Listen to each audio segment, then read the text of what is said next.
내가 선택할 수 없었던, 그래서 너무 힘겨웠던 시간들은 그저 내던져짐이었을 뿐입니다. 이제까지 내 인생에 영향을 미친, 내가 믿어왔던 이 진실을 파악해 내 인생의 온전한 주인이 되어야 합니다.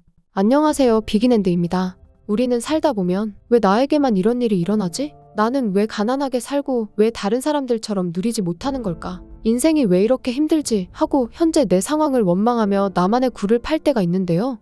TV에 나오는 자연인을 보면 나만의 굴을 깊게 파다가 직장이나 집 모두 다 포기하고 산으로 들어가 한 걸음 물러난 삶을 사는 것을 보게 됩니다. 지난 시간에 이은 책 내 인생 구하기에서는 나만 겪는 것 같은 이런 상황을 내던져짐이라고 표현합니다. 인생에는 우리가 선택하지 않은 것들이 있어요. 언제 어디서 태어날지 선택할 수 있는 사람은 없고 인종이나 성별 역시 마찬가지입니다. 우리는 그저 내가 서 있는 이곳에 내던져졌을 뿐입니다. 장 폴 사르트르는 말했어요. 자유란 주어진 상황 안에서 우리가 만들어내는 것이다. 우리는 나만의 내던져짐을 인정해야 합니다.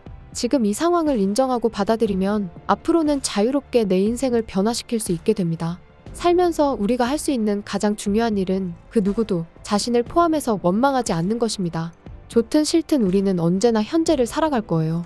문제는 지금 이 순간 우리가 뭘 하느냐입니다. 삶을 바꾸려면 지금 이 순간부터는 내가 선택해야 합니다. 배우고 성장하고 이 상황을 극복하는 것은 우리의 선택에 달렸습니다. 삶의 귀중한 순간들 속에서 우리는 과거를 위해 싸워야 할까요? 아니면 미래를 위해 싸워야 할까요? 벌어진 일은 이미 벌어진 일입니다. 우리는 미래를 향해 나아가야 합니다. 변화의 유일한 동력은 바로 나 자신입니다.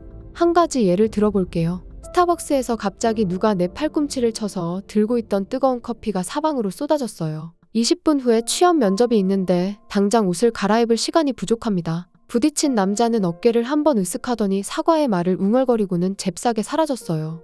이제 이 장면을 제3자의 입장으로 바라볼게요. 어떤 한 남자가 카페로 들어오는데 안절부절 못하고 다소 초조한 듯한 모습입니다. 남자는 커피값을 계산하려다 지갑을 떨어뜨려 신경질을 부립니다. 커피를 받아 들고 휙 돌아서다가 뒤에 서 있던 사람과 세게 부딪혔어요. 뒤에 서 있던 사람은 당황했고 사과를 한 후 서둘러 물러났습니다. 둘 중 어느 이야기가 진실일까요?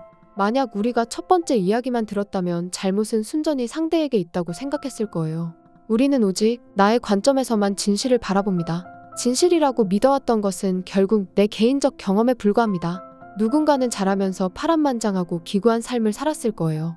그러나 비슷한 처지에서 성장했어도 전혀 다른 모습이 된 사람도 많습니다. 물론 내던져진 그 삶이 명백히 부적절하고 불공정했을 수 있습니다. 파산을 당했을 수도 있고 폭행이나 사기를 당한 사람도 있을 거예요. 그럼에도 불구하고 이제는 모두 나의 책임입니다. 우리는 결코 과거를 바꿀 수 없지만 과거를 바라보고 설명하는 방식을 바꾸는 선택은 할 수 있습니다. 선택의 변화로 인해 이 과거는 더 이상 나에게 어떤 영향력도 행사할 수 없게 됩니다. 더 이상 나 자신을 무언가의 피해자로 만들지 마세요. 이제는 눈물을 닦고 허리를 곧게 세우고 내 인생의 온전한 주인 의식을 가져야 합니다.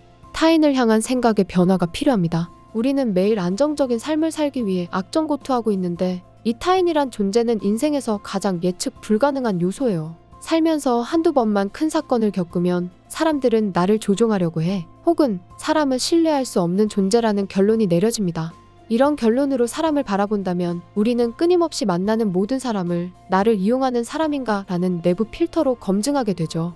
이 필터의 문제점은 그들이 정말로 어떤 사람인지, 어떤 사람이 될 수 있는지 제대로 보지 못하고 그저 상대가 탈락할 수밖에 없는 불공정한 구조라는 점입니다. 원망은 나 스스로 짊어진 짐입니다. 이 짐은 상상도 못할 만큼 우리를 무겁게 짓누릅니다. 우리는 언제고 누구를 평가할 위치에 있지 말아야 합니다. 용서와 사랑은 늘 쉽지 않지만 이것이 곧 내가 살아나는 방법이고 그게 우리가 향해야 할 방향입니다. 인생의 많은 문제는 꽤 간단하게 해결할 수도 있는데 우리는 그런 문제를 처리하지 않거나 때로는 처리할 의지조차 없습니다. 바로 인생은 힘들다고 결론을 내렸기 때문이죠. 우리는 어쩌면 이 인생은 힘들다라는 결론에 휘둘리고 있을지 모릅니다. 인생이 정말 너무 힘들고 끔찍할 때는 마냥 기운내라는 소리조차 버거울 수 있습니다. 하지만 그럼에도 스스로에게 긍정적이고 낙관적인 얘기를 들려줘야 합니다.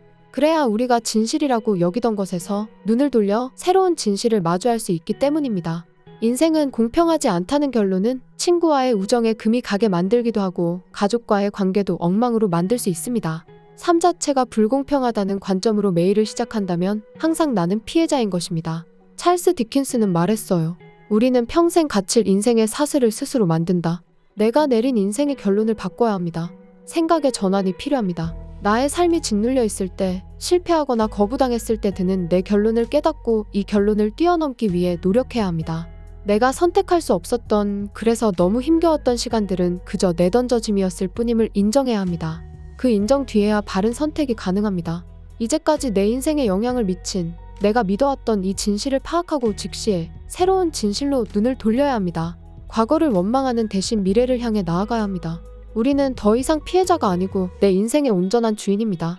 산다는 게 너무 힘들고 고통스럽더라도 이제는 원망 대신 삶을 인정하고 장악해 나가는, 자유롭게 성장해 나가는 인생이 되시기를 바랍니다. 장폴 사르트르의 말을 다시 되짚으며 마치겠습니다. 자유란 주어진 상황 안에서 우리가 만들어내는 것이다. 다음에 더 좋은 영상으로 찾아뵙겠습니다. 비긴앤드였습니다. 감사합니다.